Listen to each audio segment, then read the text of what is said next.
নমস্কার, spot on নিউজে আপনাদের সবাইকে স্বাগত। আমি সাগর। এই মুহূর্তে আপনাদের সঙ্গে উপস্থিত রয়েছি কলকাতা ক্রীড়া সাংবাদিক ক্লাব থেকে। আজকের এখানেই উজান স্রোতের তরফ থেকে বর্ষপূর্তি এবং তাদের বাংলা পত্রিকা প্রকাশের অনুষ্ঠানের আয়োজন করা হয়েছিল। আর এই অনুষ্ঠানে বিশেষ অতিথি হিসেবে উপস্থিত ছিলেন বিখ্যাত কবি জয় গোস্বামী। ঠিক জয় গোস্বামীর চোখে কেমন মোহনবাগান ইস্টবেঙ্গল এই দুই দলের লড়াই, তিনি কিভাবে বিশ্লেষণ করলেন সেটাই আপনারা একবার শুনুন। জয়দা, আপনার চোখে মোহনবাগান ইস্টবেঙ্গল সেটা যদি একটু বিশ্লেষণ করেন। দেখুন, এটা নিয়ে তো নতুন করে কিছু বলবার নেই, যে বাঙালি মাত্রই সবাই জানে এবং ভারতবর্ষও সবাই জানে। তবে আমি ব্যক্তিগতভাবে 1980 সালের 16ই আগস্টের পর থেকে আর লিগ, শিল্ড, আইএফএ মানে আর কোনো রকম ফুটবল খেলা বাংলা ফুটবল খেলার প্রতি আর আমার কোনো আগ্রহ আর জন্মায়নি।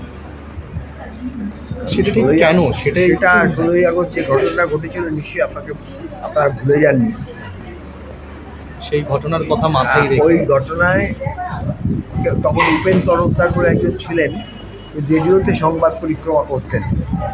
তখন টেলিভিশন আসেনি।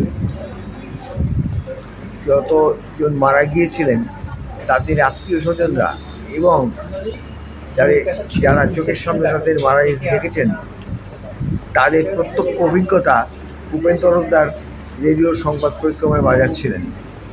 সেইটা শুনে আমার এমন প্রতিক্রিয়া হয় ভেতরে, তারপর থেকে আমি আর কলকাতা মাঠের ফুটবল খেলা দেখা, শোনা, রিলে শোনা, এখন সব কিছু ছেড়ে দিয়েছি। আজকে 44 বছর হয়ে গেল। এখনো ফুটবল থেকেই দূরে রয়েছেন। আমি ফুটবল খেলাটার সঙ্গে জড়িত ছিলাম তা না, তবে খেলা দেখতে আসতাম নিশ্চয়ই। ছোট দলে খেলা দেখতাম, মোহনবাগানের সঙ্গে হাওড়া ইন্ডিয়ান হচ্ছে দেখতে গেলাম, ইস্ট বেঙ্গলের সঙ্গে ভ্রাতৃসংঘ হচ্ছে দেখতে গেলাম। মোহনবাগান ইস্ট বেঙ্গলের টিকিট তো আর কোনোদিন পাবো না, সুতরাং সেসব দেখতাম না, এগুলো দেখতাম। তাতে বড় খেলোয়াড়দের খেলা দেখা হতো। আচ্ছা, এখন সম্প্রতি তিন প্রধান আমাদের একটা সর্বভারতীয় আইএসএল ম্যাচ খেলতে যাবে। মোহামেডানও বিষয়ে আমার কোনো মতামত নেই, আমি এগুলো করি না। আমি ক্রিকেট সম্পর্কে আগ্রহী, তাও ওই আইপিএল এসে যাওয়ার পর ক্রিকেট থেকে আমার আগ্রহ চলে গেছে।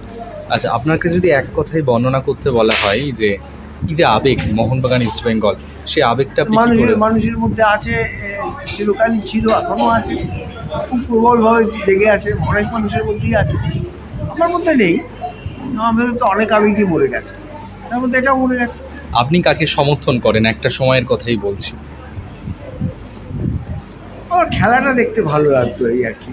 যেমন আমি 1986 সালে যখন আর্জেন্টিনা বিশ্ব চ্যাম্পিয়ন হয়, তখন আমি প্রত্যেকটা খেলা, আমাদের নিজেদের টিভি ছিল না, আমাদের যেখানে আমি থাকতাম সেখানে একটা সাদা কালো টিভিতে আমরা 17-18 জন একসঙ্গে মিলে একটা ঘরে বসে প্রত্যেকটা বিশ্বকাপের খেলা দেখেছি।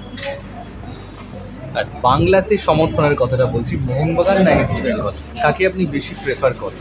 আমার কোনো সমর্থন নেই, একদম সম্পূর্ণ আবেগ বিমুক্ত বিষয়। অসংখ্য ধন্যবাদ আপনাকে। আরও বিভিন্ন আপডেটের জন্য চোখ রাখুন স্পট অন নিউজে।